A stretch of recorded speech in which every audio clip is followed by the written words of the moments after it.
স্বাগত খাতুনগঞ্জ থেকে বলতে চাই, সাথে আছে আমি শামীম জাহেদি। ফ্লাইট পরিচালনার খরচ বেশি হয়, প্রতিযোগিতা পিছিয়ে পড়ছে দেশীয় বেসরকারি বিমান সংস্থাগুলো। বিমানবন্দর ব্যবহারে বিদেশি সংস্থাগুলোর সমান ভাড়া গুনতে হচ্ছে তাদেরকে। অন্যদিকে জ্বালানি খরচ সহ অন্যান্য খরচ বেশি হয়, দেশীয় সংস্থাগুলো এক ধরনের সংকটের মুখে আছেন। এই অবস্থায় বিমানবন্দর ব্যবহারের সংস্থাগুলোর জন্য আলাদা ভাড়া নির্ধারণের পরামর্শ বিশেষজ্ঞদের। আজ আমাদের আলোচনার বিষয় বেসরকারি বিমান সংস্থা। এ নিয়ে আলোচনা করতে আমাদের সাথে স্টুডিওতে রয়েছেন এভিয়েশন বিশেষজ্ঞ ATM নজরুল ইসলাম এবং দ্য বাংলাদেশ মনিটরের সম্পাদক এবং এভিয়েশন বিশেষজ্ঞ কাজী ওয়াহিদুল আলম। তবে মূল আলোচনা যাওয়ার আগে দেখে নেব একটি প্রতিবেদন। বর্তমানে বাংলাদেশের 4টি বেসরকারি বিমান সংস্থা আকাশপথে যাত্রী পরিবহন করছে। এর মধ্যে 2টি অভ্যন্তরীণ রুটের পাশাপাশি আন্তর্জাতিক রুটেও যাত্রী পরিবহন করে। বিমানবন্দরে ফ্লাইট ওঠানামা করার জন্য বিভিন্ন ভাড়া দিতে হয় নিয়ন্ত্রক সংস্থা সিভিল এভিয়েশনকে। বিমান সংস্থাগুলো বলছে, আন্তর্জাতিক ফ্লাইটের জন্য বিদেশি বিমান সংস্থাগুলোর মতোই ভাড়া দিতে হয় তাদেরকে, আর অভ্যন্তরীণ রুটেও তা বেশি। বিভিন্ন সাপোর্ট জিনিস, বন্ডেড ওয়্যার হাউস, এই জিনিসগুলো আমাদের দীর্ঘদিন থেকেই আছে। এই সমস্যাটা নিয়ে আমরা আছি। যে লোকাল এয়ারলাইন যেটা ল্যান্ড করতেছে যে চার্জেস দিচ্ছে, ফরেন ক্যারিয়ারও সেম চার্জেস দিচ্ছে। অ্যারোনটিক্যাল চার্জেস সেটা একটু অ্যাড্রেস করা উচিত, এবং যেটা আমাদের ল্যান্ডিং পার্কিং চার্জেস আছে এইটা অ্যাড্রেস এইটা করলেই আমার মনে হয় আমরা একটা ভালো পর্যায়ে আসতে পারব। লাভজনকভাবে টিকিয়ে রাখতে দেশীয় বিমান সংস্থাগুলোকে বিভিন্ন সুবিধা দেওয়ার পরামর্শ বিশেষজ্ঞদের। সরকারের উচিত এই এয়ারলাইন্সগুলোকে সাস্টেনেবিলিটিতে আনার জন্য, টিকে থাকার জন্য একটা ব্যবস্থা করা, যাতে আমাদের যে হাই নেভিগেশন চার্জেস আছে বা ল্যান্ডিং চার্জ আছে এগুলো কমানো উচিত। রেটটা ডোমেস্টিক চার্জ হিসাবে নিয়ে এদেরকে টিকে থাকার জন্য একটা ব্যবস্থা করে দিতে পারে কিনা। Niladri Maharatna, independent news, Dhaka. আমরা দেখলাম আমাদের প্রতিবেদনটি। জনাব ATM নজরুল ইসলাম এবং জনাব কাজী ওয়াহিদুল আলম, আপনাদেরকে স্বাগত জানাচ্ছি। কেমন আছেন আপনারা? ধন্যবাদ। জনাব আলম, প্রথম প্রশ্ন আপনাদের শুরু করতে চাচ্ছি। আমাদের প্রতিবেদন দেখলাম যেখানে বলা হচ্ছে যে দেশীয় বিমান সংস্থাগুলো প্রতিযোগিতায় পেরে উঠছে না বিদেশি বিমান সংস্থাগুলোর সাথে। এ কারণে তাদের এয়ারপোর্ট ব্যবহারের যে খরচ সেটা কমিয়ে দেওয়ার জন্য একটা কথা বলা হচ্ছে এবং সবাই তাই বলছেন। এটা কি আসলে যুক্তিসঙ্গত? কারণ তখন যারা লাইসেন্স নিয়েছিলেন তারা তো সেই নিয়ম মেনেই, তারা শর্ত মেনেই ব্যবসা করতে এসেছিলেন, এবং এইটা কি সত্যিকার অর্থে মুক্ত বাজার অর্থনীতির জন্য কি এটা আসলে ভালো সিগন্যাল দেবে? ধন্যবাদ আপনাকে। আসলে এক কথা যদি বলতে বলেন তাহলে আমি তো অবশ্যই বলবো এটা যুক্তিসঙ্গত দাবি এটা। তার কারণ আপনি যদি দেখেন আমাদের প্রাইভেট এয়ারলাইন্সের ইতিহাস বাংলাদেশের বিগত 10-15 বছরে, রাইট, এবং আমরা যেটা দেখি যে বাংলাদেশের যতগুলো প্রাইভেট এয়ারলাইন্স জন্ম লাভ করেছে তার মধ্যে অর্ধেকেরও বেশি কিন্তু বন্ধ হয়ে গেছে। এখন বর্তমানে 4টে এয়ারলাইন্স ঠিক আছে, বাট এর আগে কিন্তু অনেকগুলো, প্রায় 5টার উপরে এয়ারলাইন বন্ধ হয়ে গেছে, এবং একটি এয়ারলাইন্স তো প্রায় 10 বছর তারা অপারেশন থাকার পরে তাদেরকে বন্ধ করে দিতে হচ্ছে। আমরা কিন্তু এই যে এয়ারলাইনগুলো বন্ধ হয়ে যাচ্ছে, কেন বন্ধ হচ্ছে এটা নিয়ে কিন্তু আমাদের কেউ একটা পর্যালোচনা করে আমরা দেখি না। হ্যাঁ, নিশ্চয়ই এটার পিছনে কোনো কারণ আছে। হ্যাঁ, এবং এখন যারা কাজ করছে, যারা অপারেশনে আছে, তারা কতদিন থেকে থাকবে সেটাও একটা প্রশ্ন। যারা ব্যবসা করতে আসলেন তারা কি কোনো মার্কেট সার্ভে করেননি? তারা কি কোনো রিসার্চ করেননি? এখানে এখন কেন এই কথাটা আমি বলবো, এখানে যারা এয়ারলাইন এন্টারপ্রেনার যারা আছেন তাদেরও এখানে তাদের অভিজ্ঞতার স্বল্পতা আছে, তাদের যে এক্সপার্টাইজ দরকার ছিল বা যে ধরনের মার্কেট সার্ভে করা দরকার ছিল তারা অতটা পরিপক্ক আমি মনে করি না তাদেরকে, যার জন্য এই সমস্যা হচ্ছে। এবং এয়ারলাইন ইকোনমিক্স এবং অন্য যে কোনো ব্যবসার ইকোনমিক্স কিন্তু এক নয়। It's a very complex economics, এবং এই ইকোনমিক্স বুঝতে গেলে এয়ারলাইন ব্যবসাকে বুঝতে হবে। এবং আনফর্চুনেটলি আমাদের দেশের যারা ব্যবসায়ী আছেন এয়ারলাইন ব্যবসা সম্পৃক্ত, তারা বেশিরভাগই এই ইকোনমিক্সটা বোঝেন না। হ্যাঁ, right choice of aircraft, right kind of pricing, এবং এই ধরনের অনেক কিছু ব্যাপার আছে যেগুলো তারা না বোঝার কারণে এই সমস্যা সৃষ্টি হচ্ছে। জনাব আলম, ধন্যবাদ। আমি আপনার কাছে ফিরে আসবো। জনাব নজরুল ইসলাম, আপনাকে জানতে চাচ্ছি যে কথাটা বলছিলেন আপনিও কি আসলে একমত করে জেনে নিতে হবে আমাকে, যে আপনি বললেন, অবশ্য প্রতিবেদন বলেছেন যে এটার খরচ কমানো উচিত। আমার একটা যুক্তি হচ্ছে, আমার কাছে, আমি যতদূর জানি যে অনেকগুলো এয়ারলাইন্স তারা এয়ারপোর্ট কর্তৃপক্ষের কাছে ঋণ আছে এবং তারা তাদের সে অনেক পরিশোধ করেননি। ঠিক এই মুহূর্তে যখন এই প্রশ্ন আসে যে আমাদের এয়ারপোর্ট ব্যবহার করার যে চার্জ সেটা কমিয়ে দিতে হবে, তখন এটাকে আপনি কিভাবে দেখেন? এটা ধন্যবাদ আপনাকে। একটা জিনিস আমি একটু বলে নেই, ওয়াহিদ ভাই কিছু বলেছেন। আপনি যদি দেখেন আমাদের সামগ্রিক ইতিহাসটা, রাইট 20 বছর হলো প্রাইভেট এয়ারলাইন্স এসছে। আপনি দেখবেন যে প্রাইভেট এয়ারলাইন্সগুলো যখনই ইন্টারন্যাশনালি গিয়েছে তখনই তাদের পারফরমেন্স খারাপ হচ্ছে, তখনই তারা ঋণী বা দেনার দায়ে আবদ্ধ হয়ে গেছে ক্যাবের কাছে। কেন? যখন তারা ইন্টারন্যাশনাল, ডোমেস্টিক শুধুমাত্র ছিল তখন কিন্তু তারা খুবই ভালো পারফর্ম করেছে। আচ্ছা যখন এই ইন্টারন্যাশনালে গিয়েছে দেখা যাচ্ছে তাদের দেনার পরিমাণটা বাড়তে বাড়তে প্রচণ্ডভাবে বেড়ে গেছে। আচ্ছা তো এই যে ডোমেস্টিক থেকে ইন্টারন্যাশনাল যাতায়াত, ডোমেস্টিক থেকে যখন আমরা ইন্টারন্যাশনাল যাই আমাদেরকে দেখতে হবে আমরা কার সাথে কম্পিট করছি, এই কম্পিটিশনটা কি সমতল ভূমিতে আছে কি নাই, এটা আমার দেখা খুবই বেশি প্রয়োজন। এই জন্য যে আমরা যে নেভিগেশন চার্জেসটা আমাদের উপর আরোপ করা হচ্ছে হ্যাঁ হ্যাঁ সেটা, আর আমার যে কম্পিউটার তারা কত টাকা দিচ্ছে। আপনি যদি দেখেন হ্যাঁ। এই আমাদের উপমহাদেশে সবচেয়ে বেশি আমার ল্যান্ডিং চার্জ বাংলাদেশে সবচেয়ে বেশি। শুধু তাই না, ডোমেস্টিকের সাথে একটা পার ল্যান্ডিং এর পার্থক্য কত আপনি অবাক হয়ে যাবেন। এরপরেও তো 26টি দেশের এয়ারলাইন্স এখানে কাজ করছে। আমি বলছি কাজ করছে তারা আছে, কিন্তু আমাদের সবচেয়ে বেশি।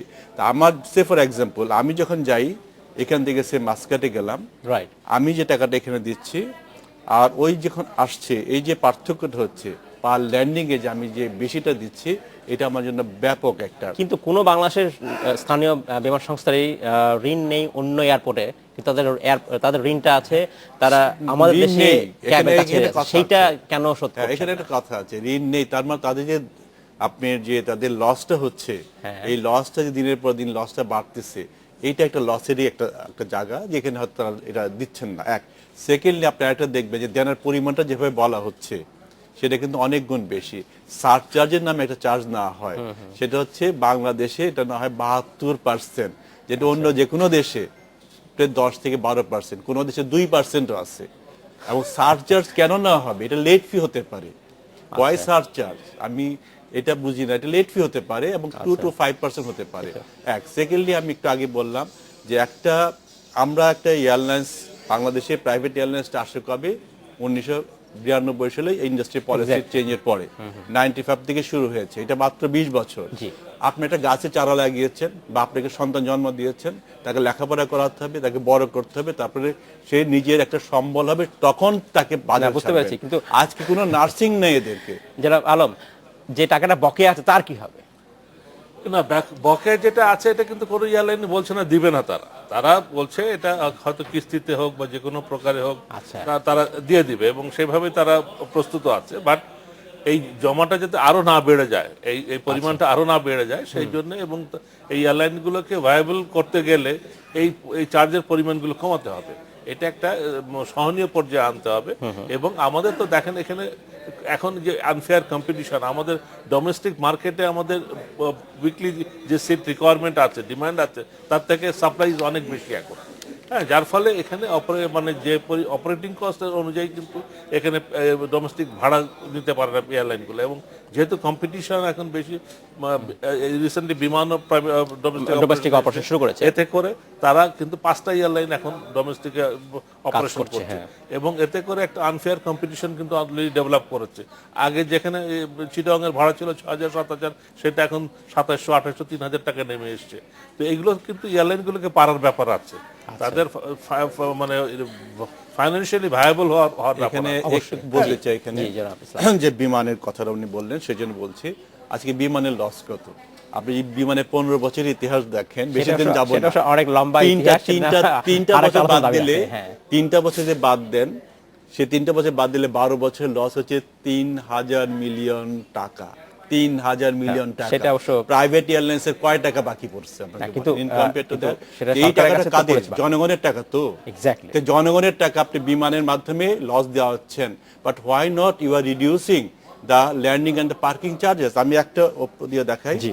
এয়ারবাস 310 ঢাকায় per landing $1,968, Bangkok 790, Karachi 1348, Kathmandu 1022, কুয়ালালামপুরে মাত্র 575 যেখানে আমরা যাই, মিয়ানমারে 760, মাস্কারে 469। তো এই যদি হয় পার্থক্য 3 গুণ বেশি আমাদের। আরেকটা বলছি, জি ভারতে বলছে 1721, রাইট? রাইট। ভারতে একটা নিয়ম আছে যে ভারতের লোকাল এয়ারলাইন্সগুলো তাদের ইন্টারন্যাশনাল অপারেটর ডোমেস্টিক লেগে ভাড়া হবে ডোমেস্টিকের সমান। আচ্ছা, তা আমাদের 30,000 টাকা যেটা আমাদের ডোমেস্টিকে, সেইটা কিন্তু হয় 1.5 লক্ষ টাকা ফর ইন্টারন্যাশনাল ল্যান্ডিং। জনাব আলম, তাহলে যেটা বলছিলেন যে যখন বিদেশি ডোমেস্টিক এয়ারক্রাফট যখন এয়ারলাইন যখন বাইরে যাচ্ছে তখন খরচটা বেড়ে যায় বলা হচ্ছে, কোন জায়গাটা আসলে বাড়ছে? সার্ভিস চার্জ যদি সমানই না, হয়। এখানে হয় কি, আমরা এখানে চিন্তা করতে হবে আমরা কাদের সাথে কম্পিটিশনে যাই। আমরা সব মেগা ক্যারিয়ার লাইক এমিরেটস বলেন, কাতার বলেন, এই জাতীয় ইতিহাদ বলেন, এই ধরনের মেগা ক্যারিয়ারের সাথে আমরা কম্পিট করি। আমাদের এয়ারলাইনগুলো তারা পয়েন্ট টু পয়েন্ট সেল করেছে, ঢাকা থেকে দুবাই তারা ফ্লাইট অপারেশন করছে এবং তারা শুধু ঢাকা দুবাই প্যাসেঞ্জার আনা নেওয়া করে, অন্য কিছু না। কিন্তু এমিরেটস কিন্তু ঢাকা থেকে দুবাইয়ের প্যাসেঞ্জার ম্যাক্সিমাম 10% 20%, বাকি 80% প্যাসেঞ্জার তারা নিচে অনওয়ার্ড, তারা সমস্ত হাই ইল্ড রুটগুলোতে ইউএস, আমেরিকা, কানাডা, আপনার ইউরোপ, আমেরিকা, এবং তারা business class passenger, first class passenger এবং বিভিন্ন ধরনের প্যাসেঞ্জার তারা নিয়ে অনেক বেশি রেভিনিউ তারা পায়। কিন্তু আমাদের এরা যারা করছে এরা কিন্তু ওই লো ইল প্যাসেঞ্জার নিয়ে ওই লেবার ট্রাফিক ক্যারি করে, তখন তাদের আসলে খরচ কাজে তাদের কিন্তু অপারেটিং কস্ট কিন্তু অলমোস্ট সেমই থাকে, যার ফলে কিন্তু এই লসটা গ্যাপ বেড়ে যায়। জনাব আলম, ধন্যবাদ আপনাকে। আমাদের সময় হচ্ছে একটি বিরতিতে যাওয়ার, আমাদের সময় হলো একটি বিরতিতে যাওয়ার, ফিরছে শীঘ্রই, সাথেই থাকবেন।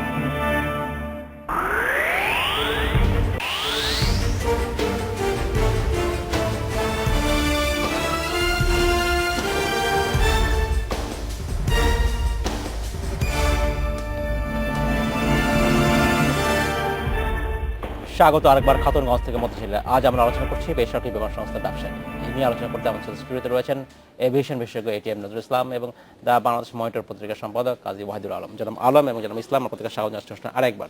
জনাব ইসলাম, আপনার কাছে আমরা জানতে চাচ্ছি যে আপনারা বলছিলেন যে আমাদের সেই সার্ভিস চার্জ, বিমানের ওঠানামা এবং অন্যান্য যা সার্ভিস চার্জ আছে এয়ারপোর্টে, এটা অনেক বেশি আশেপাশের দেশের তুলনায়। চার্জ বেশি, সার্ভিস কেমন? আমাদের দেখেন সার্ভিসের ব্যাপারে, এয়ারপোর্টের সার্ভিসের কথা বলছেন না এয়ারলাইন্সের সার্ভিস? না, আমি এয়ারপোর্টের কথা বলছি। যে কারণে আমাদের আপনার যে এয়ারপোর্টের অভিযোগ সার্ভিস খুব একটা ভালো না। সত্যি কথা বলতে কি, আমি নিজে তো 9 বছর জিএমজিতে ছিলাম, 4 বছর ইউনাইটেডে, এবং আমার হাত দিয়েই কিন্তু জিএমজি ইন্টারন্যাশনাল যায়, ইউনাইটেডও তাই। আমরা যেটা দেখেছি, যখন আমরা ইন্টারন্যাশনাল গিয়েলাম, আমাদের ফ্লাইটটা তো যাবে স্ট্যান্ড বাই, আমাদের প্যাসেঞ্জার স্ট্যান্ড বাই, কিন্তু বোর্ডিং ব্রিজ বলেন, অন্যান্য বলেন, সবগুলো ফেসিলিটি কিন্তু বিদেশি এয়ারলাইন্সে যখন রিকোয়েস্ট করতেছে, প্রায়োরিটি কিন্তু তাদেরকে দিয়ে যাচ্ছে। তো এই জিনিসটা কিন্তু আমরা চোখের সামনে দেখেছি। কেন হয় এটা? আই ডোন্ট নো কেন হয়, এটা নিয়ে কোনো মন্তব্য করতে চাই না।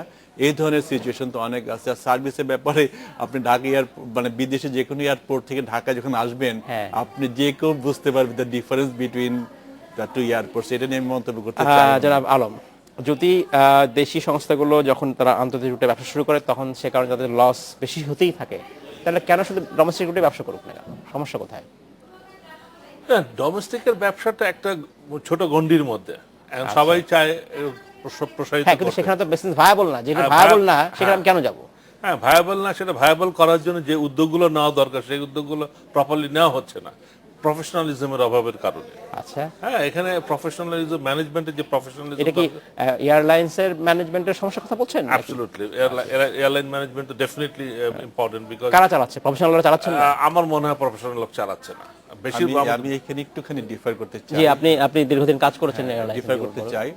ম্যানেজমেন্টের দোষ দিয়ে যদি বলেন, তাহলে আমার মনে হয় কিছু তো আছেই দুর্বলতা। নতুন একটা ইন্ডাস্ট্রি, নতুন একটা সেক্টর, কিন্তু এর আগে আপনাকে পলিসি, ন্যাশনাল পলিসিটা কি, বাংলাদেশ সরকারের পলিসিটা কি, এভিয়েশন গ্লোবালি মার্কেটটা কত বড় এটা কি আমরা জানি? গ্লোবালি প্রায় 3000 ইউএস বিলিয়ন ডলার। আচ্ছা, 3000 বিলিয়ন ইউএস ডলারের মার্কেট হচ্ছে এভিয়েশন।